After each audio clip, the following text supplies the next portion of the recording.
I'm a French freelance journalist and former correspondent in Egypt. A month ago, on 19th of September, 9 intelligence officers and court clerks knocked at my door. For 10 hours, they have searched my flat, read my notebooks, used cyber surveillance tools to analyze all data, messages stored on my computers and phones. They extracted and kept some documents and emails.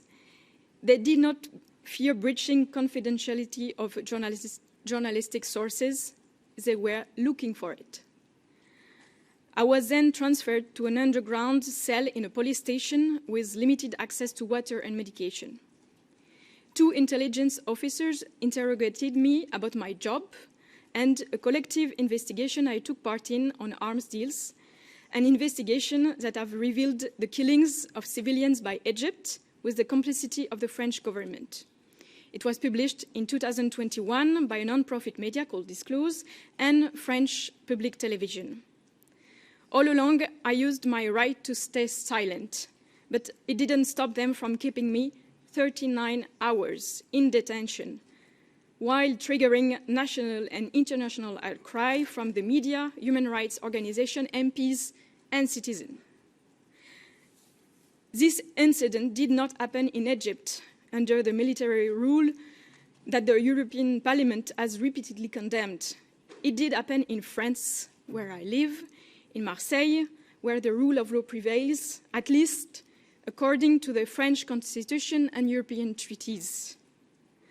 It happened in France because my detention was not an accident, nor an unexpected slip. It was allowed by recent laws and diversion of anti-terrorism measures that have damaged our European principles of media freedom and citizen right to information. Let me just give you one figure. Since 2017, 17 other French journalists have been interrogated by the intelligence services for doing their job.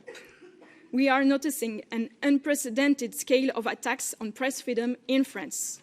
The week I was arrested, the police interrogated 3 other journalists who have investigated on the death of a young man shot by that same police. According to the European Court for Human Rights, all citizens and their identity should be protected and never tracked down when they wish to inform journalists and therefore you, the public, about state crimes, injustice, corruption cases, or give any information that would help a democracy to face its flaws and eventually correct them. The protection of the identity of sources and whistleblowers is a cornerstone of our democracy. But in France, a law passed in 2010 has opened the door to widespread intimidation of journalists in the name of a vague and arbitrary superior public interest that was never defined. Now, France is advocating at the EU level to allow the use of spyware against journalists. If the current European Media Freedom Act is made into law, spyware could be used against journalists for investigation in which they are suspected of offences punishable by a sentence of 5 years or more in prison. In France, where revealing state crimes is considered a threat to national security, I could be sentenced to 5 years in prison.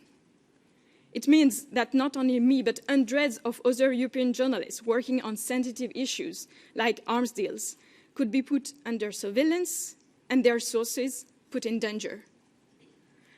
If I'm here today, it's because we are at a turning point. Either we think this scary, illiberal French trend that I described should be the new rule in the Union, or we stop it and we stand by our core principle.